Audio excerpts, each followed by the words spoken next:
Spider-Man No Way Home. My God, what a great Spider-Man movie. First off, everybody, my name's Shalise.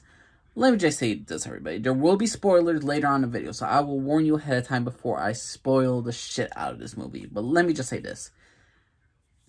I've always had issues with Tom Holland's Spider-Man, and lately I always felt like he's been Spider-Boy instead of man. He needs help. He needs the MCU backing up. He needs Iron Man's help. He needs Happy. He needs he needs help all the time. He can never truly had a moment where he's standing on his own 2 feet.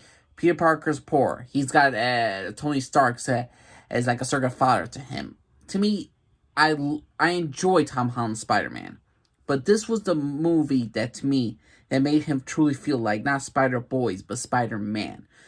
This movie had a lot of funny moments. This movie had a lot of serious moments. But when it counts, or when this movie had to go to that moment where to go to an extra level, it was fantastic. And what you expect from this movie is what you expect. Well, if you see the trailer, you saw a good portion of the movie. It's Spider-Man, Peter Parker, Tom Holland Spider-Man is not having a good time about everybody knowing that he's Spider-Man. Half the people in school are against him, half of them are not. The guy who plays Flash apparently is now Peter Parker's best friend. He's selling a book about it. It's called Flashpoint and all that stuff, so which is just absolutely freaking hilarious. And the thing is, though, he's so wrapped up in this world that him and his schoolmates, MJ and his best friend, they cannot get like scholarships to these colleges, and he's trying to fix that. And he asked Doctor Strange if he could fix that. And ultimately, it ended up not well. And here we get the multiverse. And what are we going to get in the multiverse? We're going to get the villains. The old Spider-Man villains. Doc Ock, Green Goblin. We see a little bit of Electro. We see a little bit of Sandman, the Lizard. You see all those characters you're going to see. And they each give, for the most part, a lot of depth to these characters from the previous Spider-Man films. And it enhances the storyline and the characters of the previous Spider-Man films. So to me, I think this film is an extreme love letter to all Spider-Man fans. And this movie had so much heart of what it means to be Spider-Man. If we're talking like multiverse and all that stuff, remember Spider-Man Into the Spider-Verse? That great movie right there. That is still one of my favorite Spider-Man movies of all time. To me, this movie's not better than that one. But they both explain the heart of what it means to be Spider-Man. And what the heart is, what's the end result of being Peter Parker. So I love this movie. I think it was very well done. I feel like there was just something missing that made it to become an instant classic. To me, this is not my favorite Spider-Man movie, but it's one of the damn best. It's not my favorite. It's one of the best Spider-Man films. If I had to do a ranking right now, it would still be Spider-Man 2, Spider-Man 1, Spider-Man Into the Spider-Verse, and then this film. And these, to me, are all A's. And this, to me, this film was an A. This was a 9 out of 10. A very enjoyable film. A lot of good action scenes. Action scenes were done well. The comedy scenes were done well. The serious drama moments were done well. There's a lot of things to like about this film. So to me, Spider-Man No Way Home did a lot of great stuff for all the Spider-Man characters. It did good stuff for MJ, Aunt May.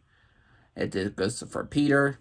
And Doctor Strange, he was basically a side character just trying to help Spider-Man to keep this world together and not to make it all just go blown apart and blow up in Peter's face. But I enjoyed Doctor Strange's character. I enjoyed what they did with him. It's going to lead to, and this movie is going to have consequences for Doctor Strange in his second film, The Multiverse of Madness. So I'm very much looking forward to that film. And there is end credit scenes that you need to wait for. So just see the one at the beginning and the one at the end. Now, let's go into spoiler talk.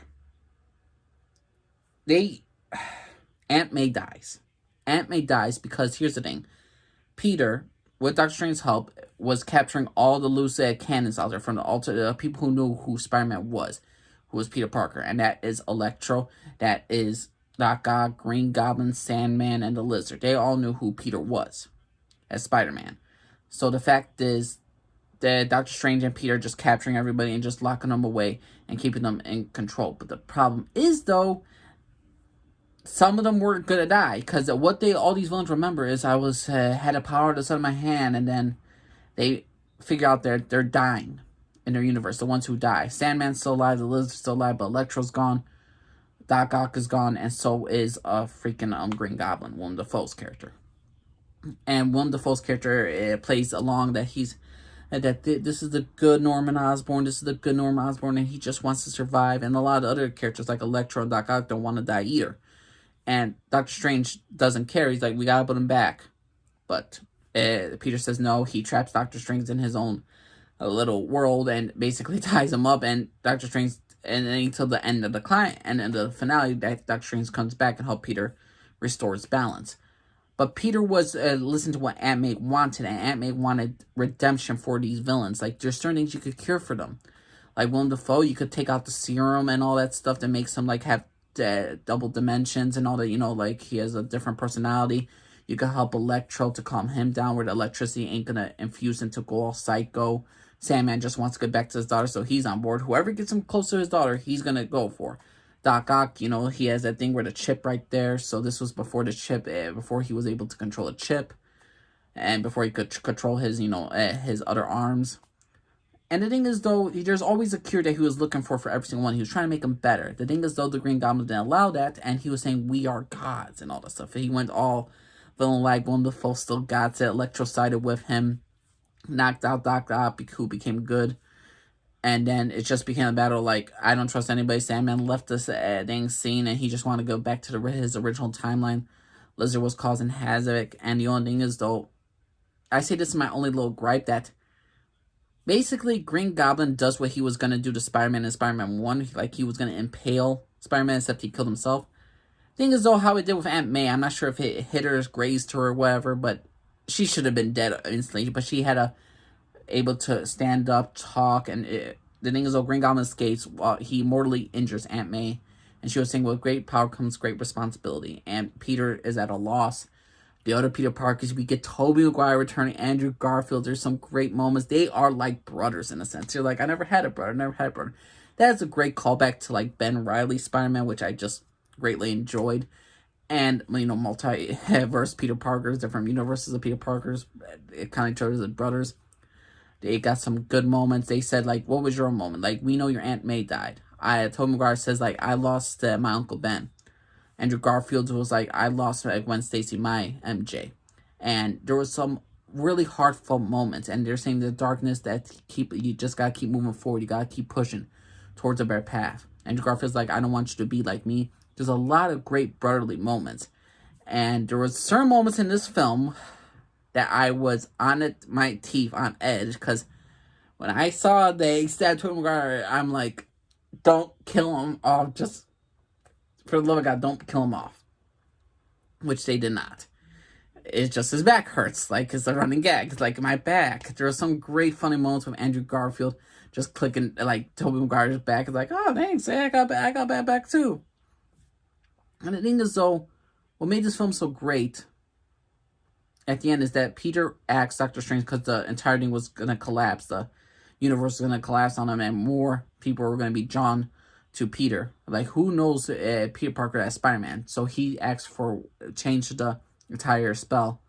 Let everyone forget who Peter Parker is. So no one will know him. None of the Avengers will know him. They just know Spider-Man helped out the group. They don't remember who Peter Parker is. Happy doesn't recognize him. MJ doesn't recognize him. His best friend doesn't recognize him. Nobody will remember him, including Doctor Strange. And that's a lot of great things and a lot of great moments, which I love about this. At the end of the day, he's not wearing his Spider-Man Homecoming suit. He's not wearing some Stark suit. He's wearing his own official suit at the end. He has a brand new suit at the end. At the end of the day, he honors Aunt May. He honors the other Spider-Mans, and he makes a promise to MJ that he will come, he will remind her that we are together and we love each other. At the end of the day, he necessarily did not do that at the end, because she was kind of happy. So he didn't want to, like, bring destruction into her life. So that's probably going to be a plotline for the next Spider-Man movie. But I'm enjoying where this is going. So to me, this Spider-Boy head thing is gone now.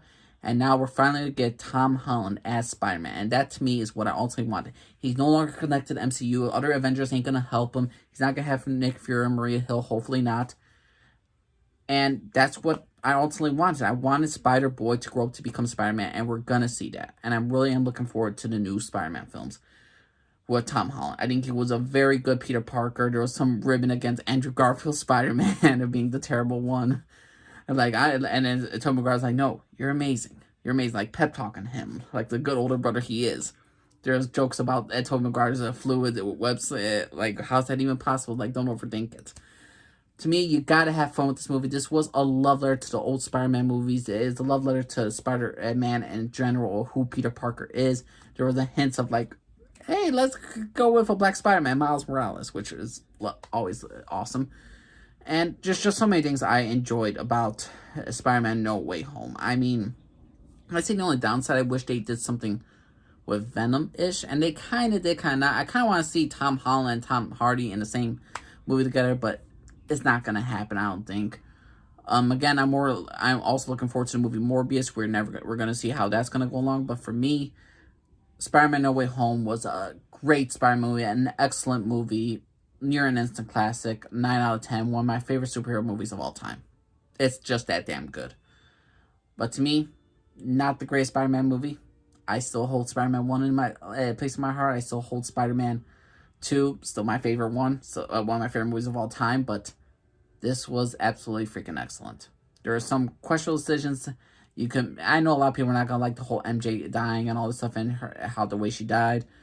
But to me, I think if we get the end result of him no longer have nobody helping him and he's relying on himself to become better, I'm going to enjoy this film. I'm going to enjoy the future of what is going to be the future of Spider-Man and with Tom Holland as Spider-Man. You never know. We might get him going around to meet some Miles Morales, creating a new other Spider-Man. You never know. We might get Miles Morales in live action. There's so many things we could do for the future of Spider-Man. And again, Spider-Man doesn't need to be a part of the MCU. He could be part of his own universe because he has so many rich characters in his universe. I mean, the only other superhero that has this amount of rich characters is Batman from DC. But to me, Spider-Man No Way Home, enjoyed the shit out of this movie. Really enjoyed it. I don't know what to say anymore, everybody. But please let me know what y'all think. Leave a comment down below. Let me know. Respect my opinion. Respect yours. What's your personal opinion about Spider-Man No Way Home? Alright, everybody. Name is Lee Scott for everybody. Bye.